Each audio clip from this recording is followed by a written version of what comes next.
తెలంగాణలో మళ్ళీ టీడీపీకి పునర్వైభవం రానుందా? ఇటీవల జరుగుతున్న చర్చలు సోషల్ మీడియాలో అది దీని చుట్టూ తిరుగుతుంది రాజకీయం అంతా. అంటే నేనేమంటున్నాను, నిష్పక్షపాతంగా ఆలోచించాలంటే కొన్ని పార్టీల పుట్టుక కానీ కొన్ని పార్టీల అంతర్ధానం కానీ చాలా విచిత్రంగా జరుగుతుంటాయి.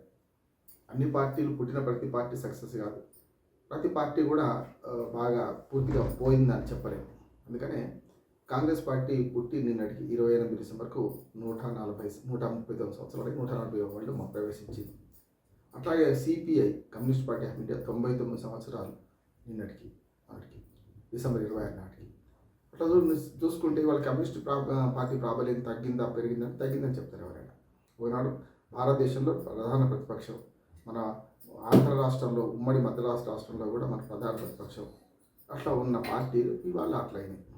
తెలుగుదేశం కూడా ఒక చారిత్రక నేపథ్యంలో తెలంగాణలో కనుమరుగైంది అనొచ్చు. కనుమరుగైందంటే భావజాలం లేదా ఉన్నది. తెలుగువారు అంత మంచిది ఉండాలి, తెలుగు వారికి పార్టీ ఉండాలి, ఆంధ్రుల ఆత్మగౌరవం అనే పేరు మీద ఎన్టీ రామారావు గారు స్థాపించిన నాడు ఆ వాక్యం ఉన్నది.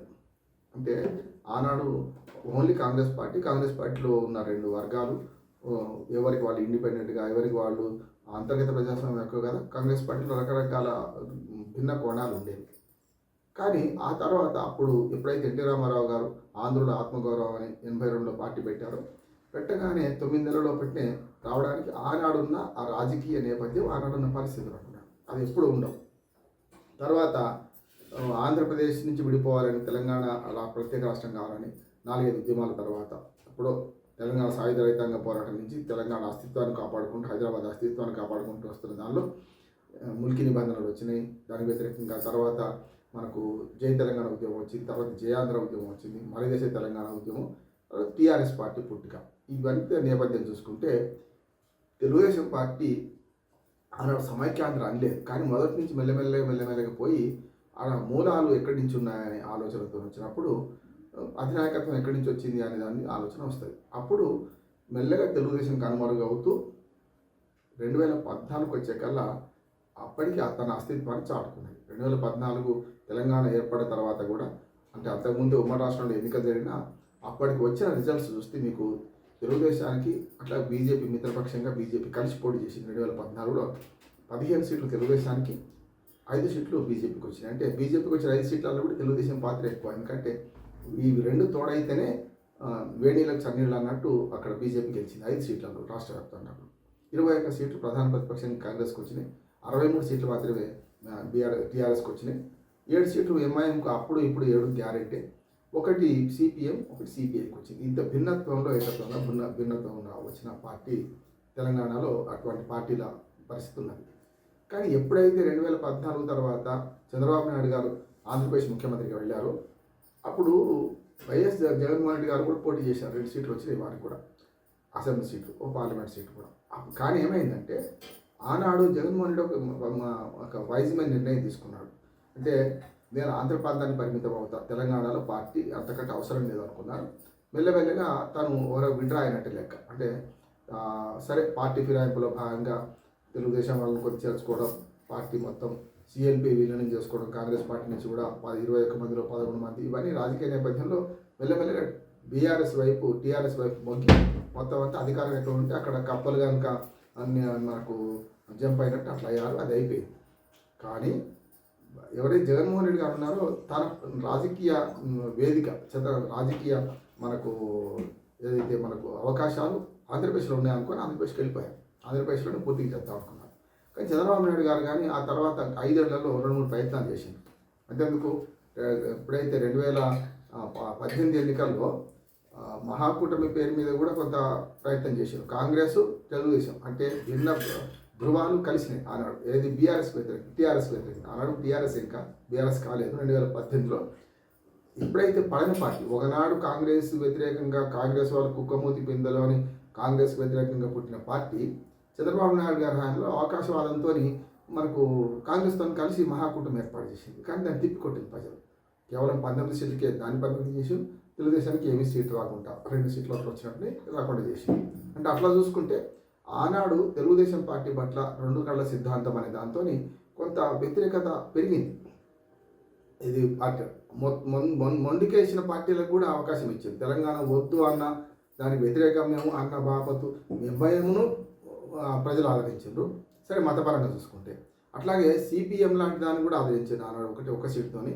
అట్లానే వైఎస్ఆర్సీపీని కూడా ఒక 20 సీట్లు ఆదరించారు. కానీ ఎప్పుడైతే పూర్తిగా వద్దన్న పార్టీలను కూడా ఆదరించిన క్రమంలో మరి 2 కళ్ళ సిద్ధాంతం తెలుగు వారికి మేమంతా ఒకటే, అక్కడ ఇక్కడ అందరూ బాగుండాలి, ఆడ ఉండాలి ఈడ ఉండాలి అన్న తెలుగుదేశం పార్టీ ఎందుకు తిరస్కరించారు అనేది ఆత్మపరిశీలన చేసుకోవాలి తెలుగుదేశం పార్టీ. ఆ తర్వాత తెలుగుదేశం పార్టీలో రాష్ట్ర నాయకత్వం ఉన్న రాష్ట్ర నాయకులుగా రాష్ట్ర అధ్యక్షులుగా పనిచేసిన వాళ్ళు కూడా తర్వాత టీఆర్ఎస్లో చేరారు, తర్వాత బీఆర్ఎస్లో కూడా చేరారు.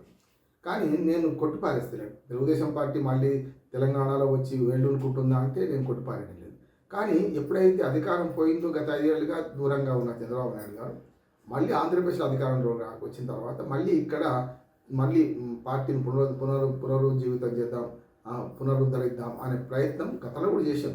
మరి ఎల్ రామన్ పెట్టినప్పుడు బక్కి నరసింహులు గారిని పెట్టినప్పుడు చేశారు. కానీ సక్సెస్ కాలేదు. ఎందుకంటే తెలంగాణ ప్రజలు ఎందుకో మరి అది ఏ రకంగా చూసినా కూడా మరి తెలుగుదేశానికి పెద్దగా సహకరించని పరిస్థితి గత 10 ఏళ్ళుగా కనపడుతుంది. 10 ఏళ్లలో ఈ నేను చెప్పిన ప్రస్థానం అంతా జరిగింది. కనుక ఇవాళ మళ్ళీ తెలుగుదేశం పార్టీ ఇక్కడికి వస్తే తెలంగాణ ప్రజలు స్వాగతిస్తారా అని ఒకటి.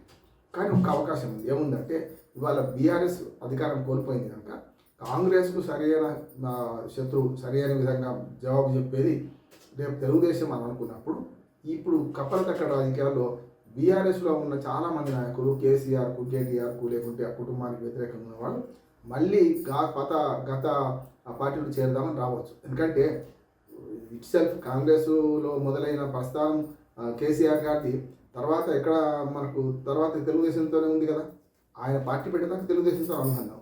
కనుక ఇవాళ బీఆర్ఎస్ పార్టీలో కానీ అంతకుముందు టీఆర్ఎస్ పార్టీలో కానీ ఈ ఇద్దరు వ్యక్తులు ప్రధానంగా ఏర్పడతారు 2 పార్టీల నుంచి. ఒకటి తెలుగుదేశం తెలుగు నుంచి వచ్చిన వాళ్ళు చాలామంది, పెద్ద బీజేపీ నుంచి రాలే కానీ కమ్యూనిస్ట్ పార్టీ నుంచి బీజేపీ భావజాలం ఉన్న వాళ్ళు కూడా కొందరు అప్పుడు ఏది తెలంగాణ ప్రత్యేక రాష్ట్రం కోసం వాళ్ళు వచ్చారు, కలిసి వచ్చారు. అట్లా ఇప్పుడు తెలుగుదేశానికి ఎవరైతే తెలుగుదేశం వాళ్ళు ఎక్కువ ఉన్నారు, ఇవాళ బీఆర్ఎస్ అనేది తెలుగుదేశం అవశేషమే అని అనుకుంటే వీళ్ళు చేరే అవకాశం ఉంది. నేనన్న తెలుగుదేశం మూలాలు ఉన్న వాళ్ళు ఇంక్లూడింగ్ కేసీఆర్ ఉండేది కానీ కేసీఆర్ చేరడు కదా. కనుక అప్పటి కేసీఆర్తో కలిసి పనిచేసిన వాళ్ళందరూ కూడా ఇప్పుడు కేసీఆర్తో ఉండడమా, ఒకవేళ తెలుగుదేశం వస్తే చేరడమా అన్నప్పుడు కొంత ఆశ ఉంటుంది. ఎందుకంటే ఆ రాష్ట్రంలో ఏపీలో అధికారంలో ఉన్నది తెలుగుదేశం, కొంత డబ్బు పరంగా ఆర్థిక పరంగా కూడా వెసులుబాటు ఉంటుంది, అధికార పరంగా కూడా వెసులుబాటు ఉంటుంది అని అనుకుంటే చేరితే మాత్రం ఏదైనా జరగవచ్చు. రాజకీయాలు శాశ్వత శత్రువులు శాశ్వత మిత్రులు ఉండరు కనుక ఏదైనా జరగవచ్చు. ఒక పార్టీ మునిగిపోయినా ఒక పార్టీ చేసిన రాజకీయాలు ఆత్మహత్యలే ఉంటాయి, హత్యలు ఉండవు, ఆత్మహత్యలే ఉంటాయి. నిజం తెలుగుదేశం పార్టీకి 2 అవకాశాలు ఏమైనా కొట్టిపారని అవకాశాలు ఉన్నాయని బాగా చేయలేము. నమస్కారం.